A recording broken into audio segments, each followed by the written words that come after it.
a lot of your influence is coming through YouTube. And I have a question, if you don't mind, from the outsider MTB, Tony, specifically about YouTube.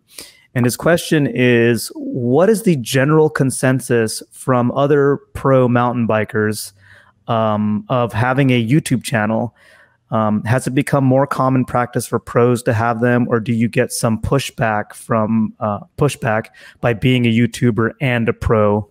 Because you're kind of on both sides right now. Yeah, totally. That's a really good question, actually. So what happens is that, well, I've had a YouTube channel forever, like in 2013, I think, since the first time I owned the camera, basically. And I've always posted stuff on it, but I've never put any effort. And my bad, I've realized that YouTube was really growing, but I haven't done anything about it. At the time also, I didn't have really ideas of what kind of content I could provide for YouTube. So what I would put is just my race runs and my rampage stuff, but never really put any thought into it. And it's my bad, like I should have. I feel like the content I'm currently doing, I could have done it 3 years ago. And so I kind of missed the boat. I really started to push my YouTube channel last year in May. So it's been a year. And I'm bothered because I feel like it could have started much earlier. And like, I mean, I felt like the stuff I'm currently doing, I could have done it before, but I haven't because I was so focused on other stuff. It's really hard to actually do everything, like, you know, do writing, do product testing, you know, always be available to do like pictures and videos and you know, get that like cool, snappy content that people want to see, and work on a video project and you know, traveling to a race, and it takes a lot of time, and I didn't make time for YouTube. And so funnily, YouTube always had like a kind of a weird image for professional mountain bikers, and kind of like a negative image.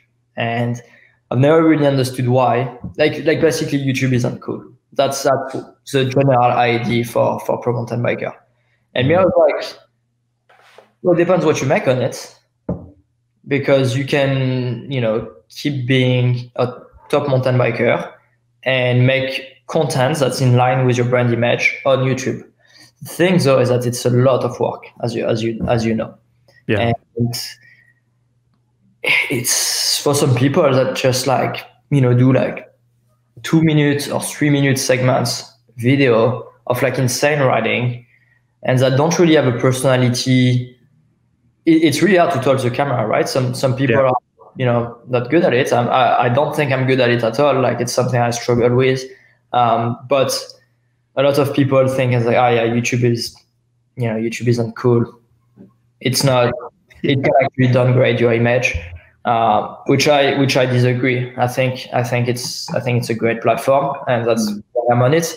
And it's funny, you had a ton of guys that were completely against it and making fun of their buddy that were on YouTube. Really? Well, I can tell you a few names that now are on it. Yeah. You know, like you get like guys like Brendan Fairclough and Bernard Kerr that, you know, for the last 5 years, they took the piece out of Sam Pilgrim.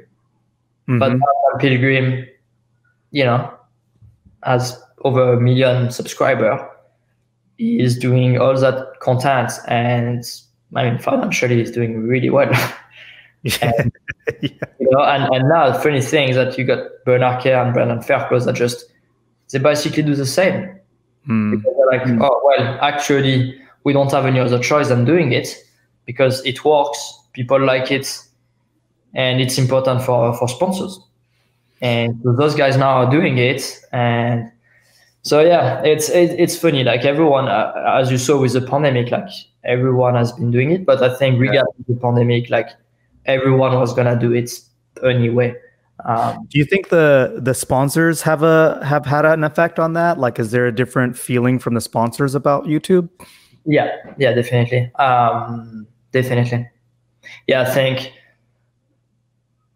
I think sponsors now look at numbers and, you know, all the social media platform, and you need to be on YouTube too, because, you know, it's something really, it's a great tool, and yeah, you need to be using it.